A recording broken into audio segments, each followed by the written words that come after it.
Sharing కావాలంటున్నారు. అంటే అది ముఖ్యమంత్రి పదవి షేరింగ్ ఒక ఆస్పెక్ట్ ఉంటుంది, లేదా పవర్లో ఇదివరకటికి మళ్ళీ ఉన్నామన్న మంత్రులాగా కాకుండా ఖచ్చితంగా తమ మాట కూడా నెగ్గాలనేటువంటి విధమైనటువంటి మంత్రులుగా ఉండాలని జనసేన ఆశిస్తుంది, భారతీయ జనతా పార్టీ ఆశిస్తుంది. అలాంటి వాతావరణాన్ని యాక్సెప్ట్ చేసే పరిస్థితుల్లో మొట్టమొదటిసారి తెలుగుదేశం పార్టీ వెళ్తుందా? ఎందుకంటే మీకు డిమాండ్ చేయడమే వచ్చు కానీ కమాండ్ చేయడం వచ్చు కానీ ఫస్ట్ టైము మీరు అంటే ఇదివరకు పాపం వాళ్ళకైతే బీజేపీ వాళ్ళకైతే అలవాటు ఉంది, ఇంతకుముందు ఎన్డీఏ నడిపారు కాబట్టి. కానీ మీకు ఫస్ట్ టైం అలాంటి ఎక్స్పీరియన్స్ సిద్ధపడుతున్నారా? అంటే 14 మేము మా అధికారంలో పాలు పంచుకోలేదు పవన్ కళ్యాణ్ గారు, బీజేపీ వాళ్ళైతే ఉన్నారు, డమ్మీలుగానే ఉంచారు మీరు.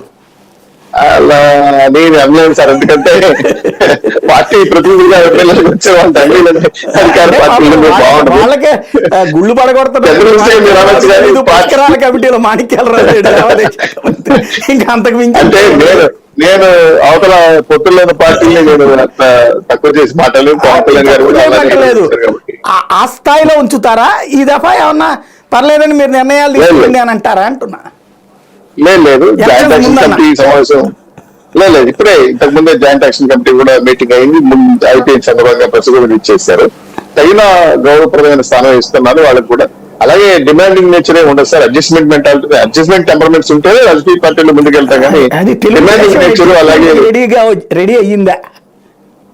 తెలుగుదేశం పార్టీలో కమిటీలో ఉన్న వ్యక్తులు మాట్లాడింది ఏంటంటే మంచి ఆరోగ్యకరమైన వాతావరణంలో డిస్కస్ జరుగుతున్నాయి, ఈ ప్రాబ్లం లేదని మాకు చెప్తున్నారు. కానీ అవతల పార్టీలలో రాళ్ళు వేస్తుంటారు, ఆడుకొట్టుకున్నారు. బేసిక్ గా ఏంటంటే మీ కమాండ్ ఎట్లా ఉంటుందంటే ఇప్పటిదాకా జనసేన పొత్తులోనే ఉంది, కానీ జనసేనకు సంబంధించిన ఏమీ మీ మేనిఫెస్టోలో లేవు. రోజు మీరు ఇచ్చే పేపర్ అడ్వర్టైజ్మెంట్లు, ప్రతి ఊర్లో మీరు పెట్టే బోర్డులు బాబు గ్యారంటీ బాబు షూరిటీనే, షణ్ముఖ వ్యూహం లేదు, పవన్ కళ్యాణ్ బొమ్మ ఉంటుంది పైన. అంటే మీ బాబు గారి పథకాలకి పవన్ కళ్యాణ్ గారి షూరిటీ, పథకం బాబు గారిది గ్యారంటీ, పవన్ గారి షూరిటీ, ఆయనకి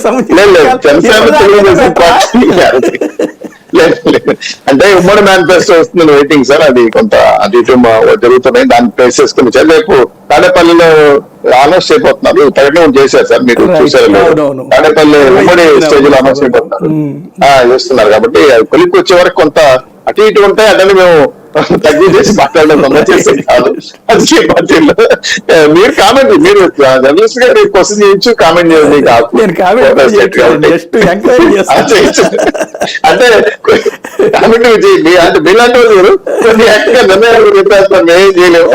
నిర్ణయాలు చెప్పేస్తున్నారు, పర్యటన వాళ్ళ పార్టీలకు ప్రకటించేస్తారు, చూసుకుని నవ్వుకుంటుంటాం ఒకప్పుడు. అది జర్నలిస్ట్ వ్యవసాయకి వెళ్ళినప్ప అని ఒకసారి